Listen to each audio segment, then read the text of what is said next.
Hey, how are you today? This is Josh Patrick, and you're at Cracking the Cash Flow Code. And my guest today is Matt Remuzzi, and he told me not, I got it right, I think, I hope. You did? You he, ju- did?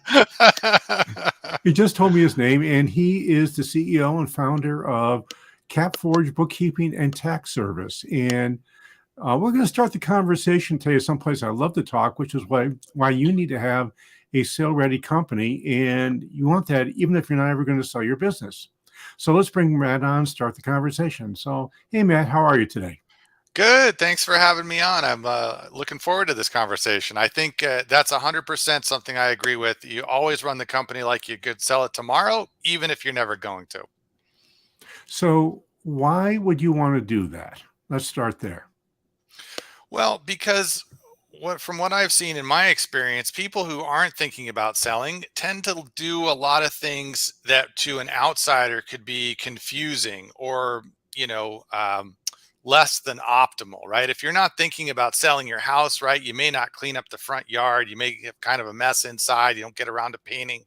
You don't, have it looking its best. The same thing with the business. If you're not thinking about selling, you may be letting expenses build up, stuff you don't really need to be paying for. You might let the staff get a little bloated, people you don't probably need working for you, but it's just easier to let them kind of stay than optimizing things.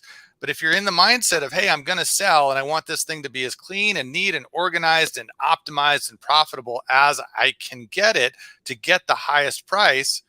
Well, really, if you think about it, that's how you should run it all the time, right? You should always run it in the most optimized, profitable way with the most organization, getting rid of the clutter, getting rid of stuff you don't really need in the business. That's going to get you the best return, the most profitability, run things the most easily managed way. So having that mindset, whether you're going to sell or not, I think is the right way to run it all the time. Not just, hey, I got to clean up a bunch of garbage because somebody might come look at it.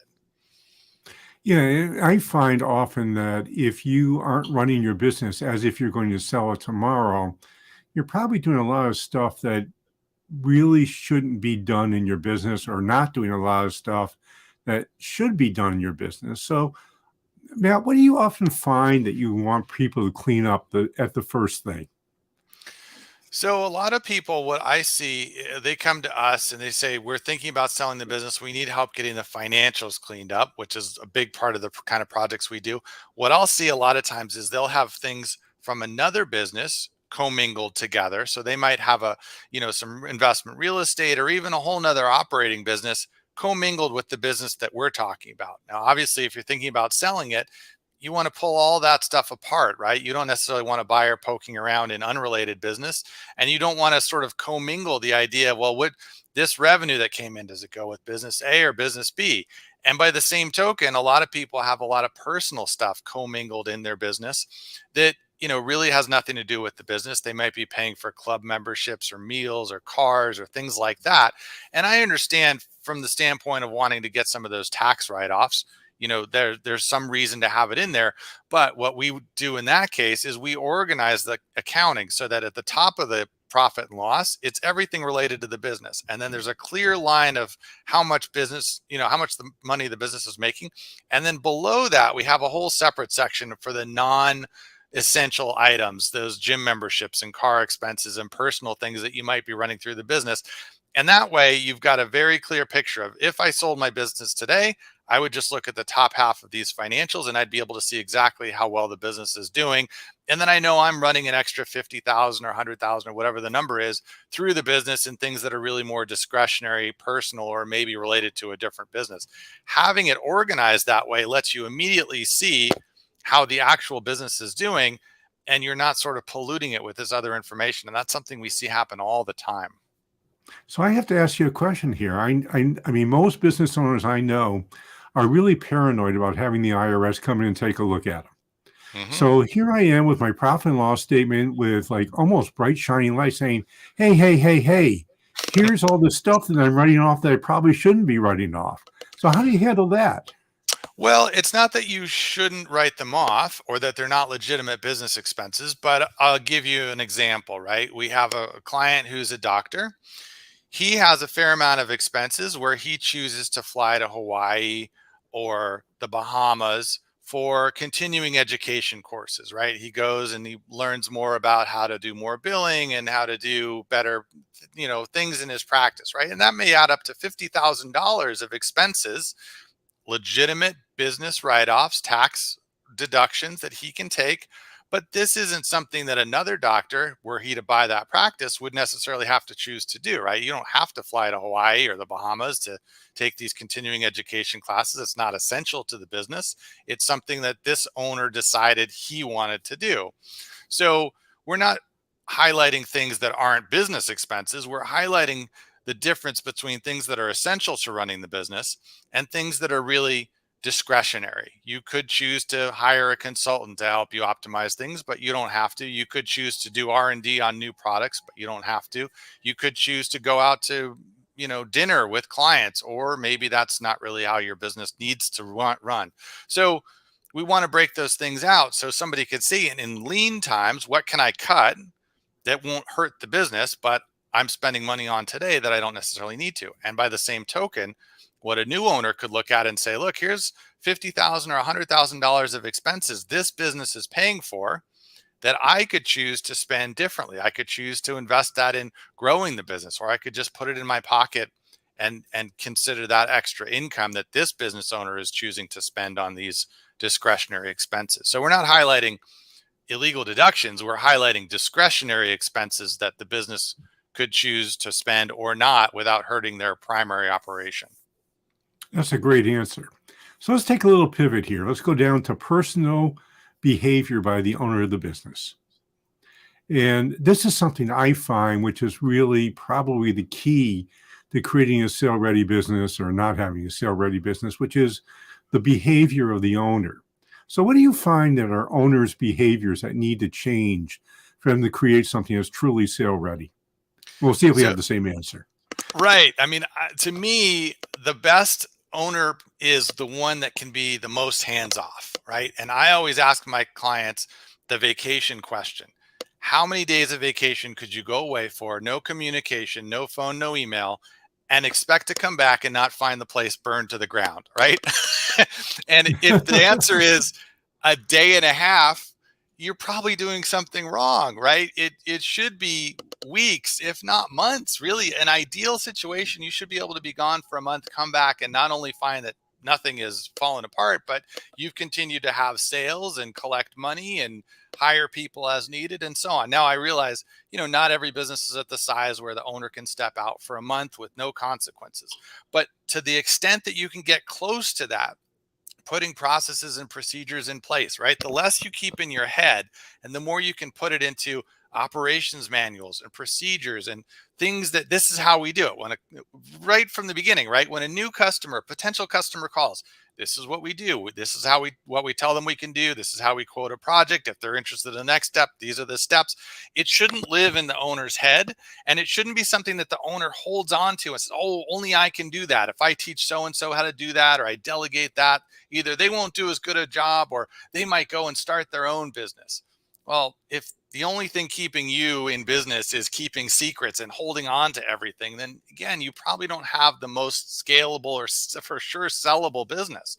The more you can push off, delegate, set up procedures and processes, and have somebody else or several somebody else's step in and run the business successfully, the more sellable your business is, the more other people are going to be interested in coming and buying that asset from you and not having to worry that now I'm going to have to step into this role where I work 60 hours a week and can never take more than a day and a half off. That's a much less attractive business to buy. We actually take businesses into sort of two things. First, we say, is the business big enough for the owner to become what we call operationally irrelevant? And if it is, then there's one path we're going to go down. If the business isn't, then we ask the owner, do you want to make it big enough to make it operationally irrelevant? And they will often say, no, I hate employees. So then we go to a different strategy, which is it's not going to be a sale-ready company, but what can we do to run the company so at some point you can step away and you're going to be financially able to do so? Does that make sense to you? 100%. And I think, I run across people a lot too who say, oh, I don't want any employees. Employees are nothing but a headache. And to me, that's always a sign that maybe last time you tried to hire somebody, you didn't really do it right, or you didn't really understand what that trade-off should be like. And some people are coachable there and can get to the point, oh, you know what, if I did it right, I could have employees and I could take some of that off. And some people just, they really just don't want that, which is fine. As I guess if you know that about yourself and that's what you want to do, great. But I definitely agree.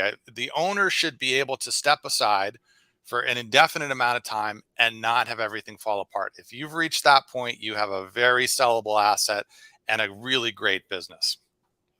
And there's something else also. If the owner is actually able to make themselves operationally irrelevant, which means they're not involved in the day-to-day operations of the business, they're no longer going to be doing tactical stuff, which they can hire somebody for $25 or $30 an hour. They're now moving themselves up to $500, $1,000, $2,000, maybe even $100,000 per hour work, where the real value of building the business comes in. Does that make sense? Completely. Yes. I think, if you're still spending your time answering emails, answering the phone, running out to job sites, you're not there yet. And your time is going to have a fairly low dollar value because you're doing low dollar value tasks and you can't step up to the next level. So, delegate that stuff off, hand it off, not make yourself or require that you be inserted in the process somewhere along the way. And then you can step back and concentrate on, how do I grow this? How can I scale it up? The real brain level work that the employees aren't going to be able to do, but that if nobody's doing, will never happen. So let's take a step back. You were talking about, when you were saying making yourself operationally irrelevant, the key skill for that, in my opinion, is to learn how to become a delegating ninja. And in my experience, it's the hardest skill for business owners to learn, and it's the one they give up on the fastest. So when you're coaching somebody and you're saying, okay, we're going to help you make a sale-ready company, that means to me that you're going to build a business where you're able to delegate, and delegate not only effectively, but really, really well. So how do you go about teaching people how to become good at delegating?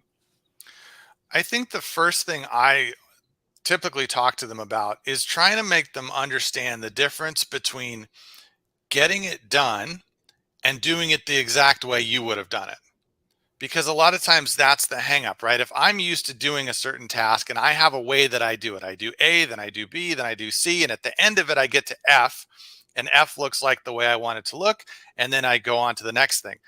I may try and delegate that. And I have to ask myself, is it important for this person to do A, then B, then C, and get to F the same way I did? Or can they go A, D, C, B, E, and then get to F? And is the important outcome F, or is the important outcome that they do it exactly like I do it?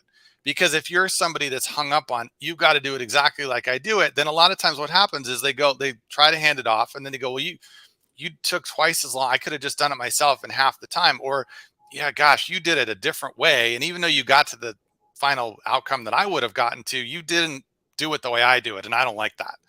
So one of the first things you have to kind of ask yourself is it important that they get it done? Or is it important that they do it exactly the way you do it? And sometimes there is a reason to the methodology and you have to teach them all the steps, and it's important they do it in those steps. But a lot of times it's just, they just have this ego thing. Well, I didn't like the way you did it because you didn't do it the way I do it. Yeah, but they got the same result. They closed the sale, or they completed the project, or whatever the task was, they got it finished.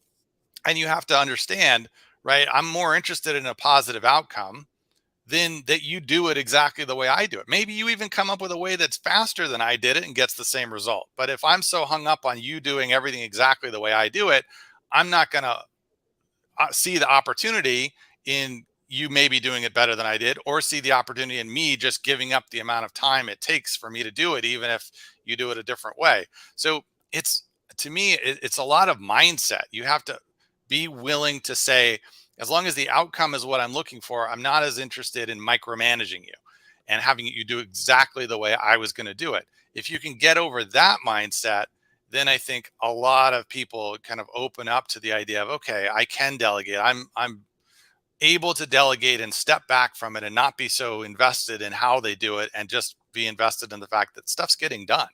That to me is the first barrier before you can get to any of the other kind of how to train and how to, motivate and all the other stuff that goes along with managing people.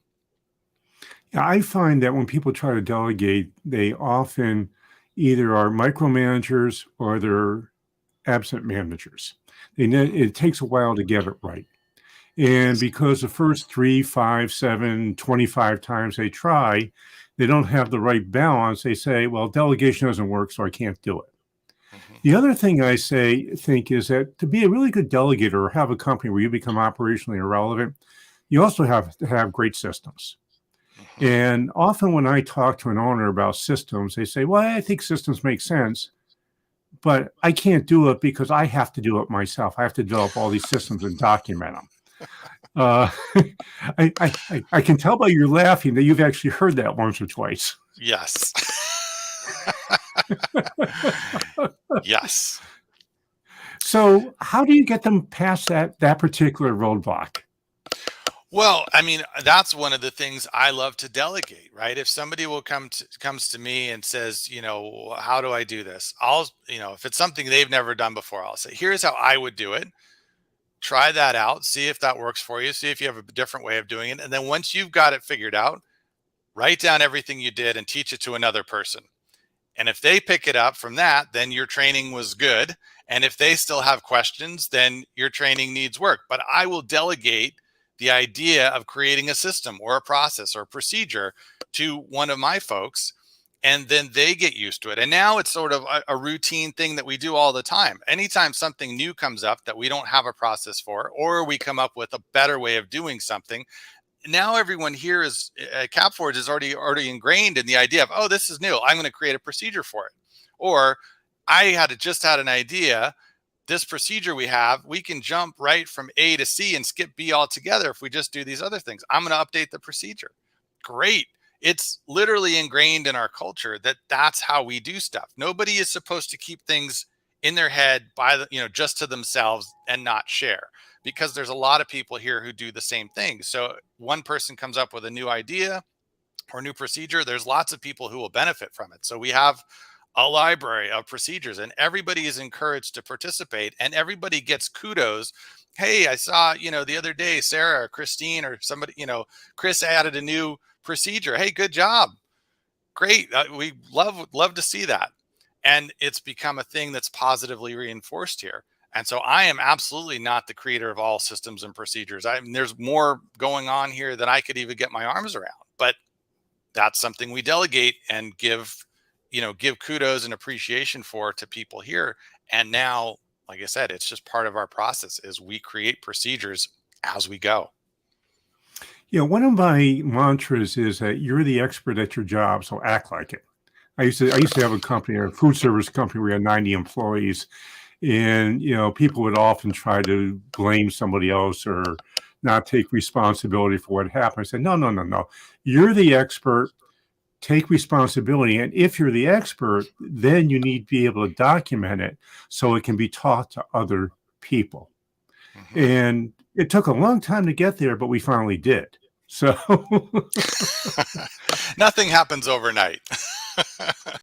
well, that's a really good point. I think and this is something that we don't talk about enough with business owners, is that everything will take 2 or 3 or 4 times longer than you think it will, and you need to learn to have patience. Mhm. Does that make sense? Yeah, completely. I mean, everything is a process. Everything takes time. Everything will have, wrong turns and false starts and so on. So you need to have realistic expectations about how long things will take, how many mistakes will be made, how many, corrections along the way. And if you set realistic expectations, then you're not disappointed or frustrated when it takes longer than you might have originally thought it should have. But it's just going to. Everything is going to take longer than you thought automatically. So, Matt, we have a couple of minutes, and we could probably have spent the whole, 23, 24 minutes on this one topic, but what makes a business attractive to a buyer? What's the one thing that you think makes a business really attractive to a buyer if you want to actually sell it to somebody else? That's a good question. I think there's a lot of things that people look at that makes a business interesting, but I think one of the top things that I would score a business highest on is it's got something unique about it. It has some competitive advantage, right? There's some reason that customers are picking this business over other choices. And it's a competitive advantage that is sustainable and scalable. It's not just another, taco shop. It's not just another tire repair place. There's something about it that makes it unique and able to withstand competition, able to survive ups and downs in the economy, and able to stand out in a listing of other, similar businesses that it consistently gets picked over the competition. A business should have that, whether it's a unique geographic location or a unique system or proprietary way of doing things, or just a fantastic reputation for great service. Something like that that's sustainable, that you can build a foundation on. Because if there's nothing really different or unique about it, it's just another dry cleaner. That's just not attractive. There's not any compelling reason to pick it as an investment, just as there's not any reason to pick it as a customer. So you got to have something that makes your business stand head and shoulders above all the other choices out there, in my opinion. Yeah, I think that's a piece, but I think that's what drives your business to be attractive. I actually think it's free cash flow that actually gets somebody who wants to buy your business. Yes, it should be consistently providing good free cash flow. Yeah. That I would almost take that as a given. Well, you would think so, but I can tell you that an awful lot of folks I've talked to over the years have had crummy cash flow and they've had a very unique business. And I said, well, maybe we should make your business work a little better before we try to sell it. Right. And the other thing I find is that buyers, although they will talk a good game about your uniqueness and all that sort of stuff, but when they buy it, they ignore all the things that made your business unique. And that's why many acquisitions, in fact, most acquisitions are non-accretive. So it's an interesting paradox that it fits there, is that they get somebody in the door, you have to be unique. But once they get you, they're going to destroy that uniqueness and make it look like what their business is, which maybe not be unique at all. Yeah, I think, roll up and combination acquisitions very frequently don't work out the way that the original vision is laid out, and they remain a bunch of, mixed up pieces that don't gel together. That synergy that was supposed to be there never materializes. I think that happens a lot. So I would agree, thinking at a more basic level, right? Good free cash flow is definitely an attractive aspect to any business, and, a business that can't beat its benchmark in the industry, I think, is already, to me, not nearly as exciting, right? If you're at the benchmark, maybe there's room for improvement. If you're already underperforming, then unless there's, a clear, easy fix for me as a turnaround, I'd rather not, fight that battle. I'd rather get into something that's already proven it works pretty well. And then, yeah, beyond that, you want other advantages and uniqueness and competitive advantage and scalability and those kinds of things too. Yeah, we could spend another 3 or 4 hours on why roll-ups don't work, but unfortunately, we are out of time. And Matt, you're a great guest, and you've got lots of good information, and I can tell from our conversation that you really know your stuff. So I'm going to imagine some folks listening may actually want to have a conversation with you. So how would they go about doing that, or your business anyhow? Yeah, well, I'm happy to talk to anybody. The best way to find us is our website, capforge.com. It's got information about us. It's got, an email contact form if you want to reach out that way, or even a phone call. Good old fashioned phone calls still work too. I'm happy to have a conversation with anybody. If I can help you, great. If not, still just happy to talk, and, who knows down the road. Cool. And I've got 2 things I'd like you to do. And the first one, of course, is what you've heard me say about 150,000 times, actually 350 times, but I like to exaggerate once in a while.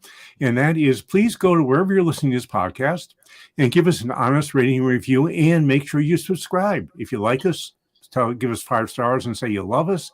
If you hate us, well, I hope you don't, but you can do whatever you want with that. And just don't give us 1 star. I might cry. Yeah. Second thing is, I published my second book. It's called The Sale Ready Company. This podcast episode happens to be a perfect lead into that. We're taking our friends, John Aardvark and his family, as John is now getting ready to think about transferring his business, and he wants to transfer it to his family, but we don't know if he's able to. So you can get the book for $7.95 on our site. We normally sell it for $14.95 on Amazon. And I've got a bunch of bonuses with it. It's really easy to get. You just go to www.salereadycompany.com and click on the link. You can buy the book for $7.95. You can even buy my first book for $5.95 at the same time. And we have 2 resource centers for you. So this is Josh Patrick. We're with Matt Remuzzi. You're at Cracking the Cashflow Code. Thanks a lot for stopping by. I hope to see you back here really soon.